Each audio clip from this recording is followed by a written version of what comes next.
There are tonight new questions increasing doubts tonight about where the U.S. showdown with North Korea may be headed. According to one report, some of those questions are being raised by America's closest allies.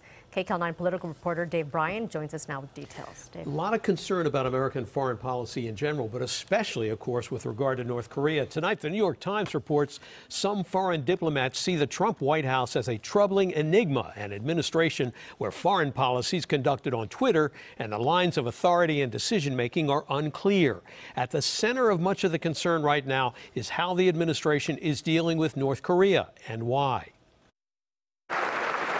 It's as if Defense Secretary James Mattis seemed to be almost talking directly to President Trump. It is right now a diplomatically led, economic sanction buttressed effort to try to turn North Korea off this path.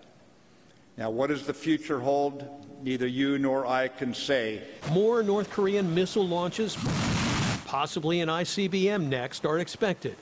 Mattis's continuing call for diplomacy may not satisfy the president, who tweeted, quote, agreements violated before the ink was dry, making fools of U.S. negotiators. Sorry, but only one thing will work. What's the one thing that'll work with North Korea? Well, you'll figure that out pretty soon. But that kind of high profile puts Mattis and the Pentagon potentially in Trump's crosshairs. The president already is making mystifying comments in front of his commanders. Those people that help separate our country from chaos. And this blunt criticism. I expect you to provide me with a broad range of military options when needed at a much faster pace. But just last month, Trump said this about military options for North Korea. I am more confident than ever that our options in addressing this threat are both effective and overwhelming. Mattis making publicly clear the president knows the options and the risks. We have many military options, and the president wanted to be briefed on each one of them. The head of the U.S. Army cautioning of the horror of a Korean war. The economic effects, the casualties, the humanitarian impacts would be enormous. Yes, it would be horrible. There's no question about it.